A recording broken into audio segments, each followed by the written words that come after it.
حضرت بلال حبشی، حضرت بلال کے بارے میں بڑے واقعات ملتے ہیں۔ ایک واقعہ بڑا منفرد لکھا ہے کتابوں میں۔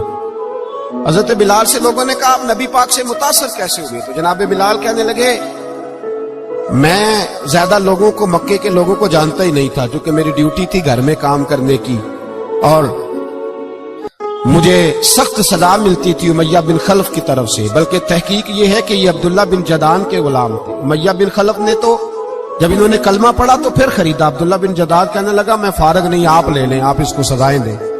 تو کہتے میں ان کے گھر میں ہوتا تھا، تو میں تو زیادہ لوگوں کو جانتا ہی نہیں تھا، کبھی مجھے موقع ہی نہیں ملا تھا باہر نکلنے کا۔ ہماری غلاموں کی کوئی زندگی نہیں ہوتی تھی۔ آج تو ہر آدمی کہتا ہے نا میں کچھ چودھری سے لے کے کھاتا ہوں۔ یہ جو تیرے اندر حوصلہ ہے نا، یہ میرے رسول نے تجھے عطا فرمایا ہے، یہ میرے نبی نے تجھے دیا ہے، ورنہ تو غلام بکا کرتا۔ یہ حوصلہ تجھے رسالت مآب نے دیا۔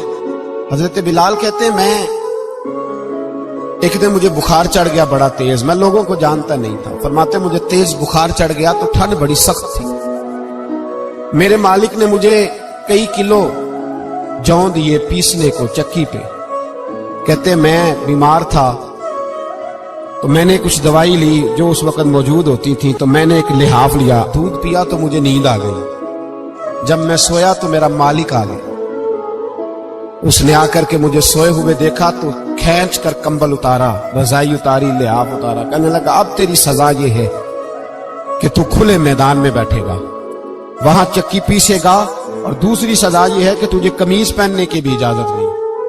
حضرت بلال کہتے ہیں تیز بخار، ٹھنڈ کا عالم، اور جب میں چکی پیس رہا تھا تو رو رہا تھا، اور میں پوچھ رہا تھا خدایا ہمارے نصیب، اللہ ہمارے مقدر ہے جرم ضعیفی کی سزا مرگ مفاجات۔ سیدنا بلال حبشی رضی اللہ تعالیٰ عنہ فرماتے ہیں میرے دروازے کے قریب سے رسول پاک گزرے اور مجھے ہائے ہائے کرتے دیکھا تو دستک دی۔ میں نے کہا کون ہے؟ دروازہ کھلے آ جاؤ۔ محبوب اندر آئے تو پوچھنے لگے کیوں رو رہے ہو؟ میں نے کہا جاؤ اپنا کام کرو، یہاں دکھ سارے پوچھتے ہیں مداوا کوئی نہیں کرتا، یہاں تقریریں سارے کرتے ہیں، حقوق غریباں پر بات سارے کرتے ہیں، مداوا کوئی نہیں کرتا، جاؤ اپنا کام کرو۔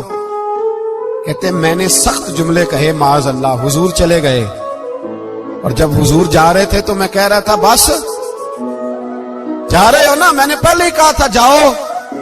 کہتے ہیں قربان جاؤں، تھوڑی دیر گزری تو اللہ کے رسول کے ہاتھ میں گرم دودھ کا پیالہ تھا، کھجوریں تھی، حضور تشریف لائے اور کریم رسول نے مجھے کھجوریں دی، دودھ پلایا اور کہا چل جا کمبل میں بیٹھ جا۔ تو میں نے کہا چکی کون پیسے گا؟ وہ تو بڑا مارے گا۔ کہتے ہیں لوگو اس نبی کا میلاد اور معراج بھول نہ جانا، اس رسول پاک کی محبتوں میں کمی نہ آنے دینا، اس محبوب کا نعرہ ساری دنیا میں لگا دینا۔ فرماتے ہیں میرے حبیب کے میں قربان جاؤں، مصطفیٰ کریم نے فرمایا تو بیٹھ رضائی میں اور آج تیرے حصے کی چکی میں پیسوں گا۔ کہتے ہیں ساری رات حضور چکی پیستے رہے، ساری رات۔ سویرے میں اٹھا اور میرے حبیب پاک نے مجھے وہ سارا کچھ دیا اور خود چلے گئے۔ اگلی رات پھر آئی تو حضور پھر آ گئے، مجھے پھر رضائی میں لٹایا، دودھ پلایا اور ساری رات چکی پیسی۔ کہتے ہیں بس تیسرے دن حضور چکی پیس کے جانے لگے تو میں نے قدم تھام لیے، میں نے کہا حبیبہ دنیا ساری جھوٹ بولتی ہے، زمانہ سارا غلط کہتا ہے، جو غلاموں کے حصے کا کام کرے وہ اللہ کا سچا رسول ہوا کرتا ہے۔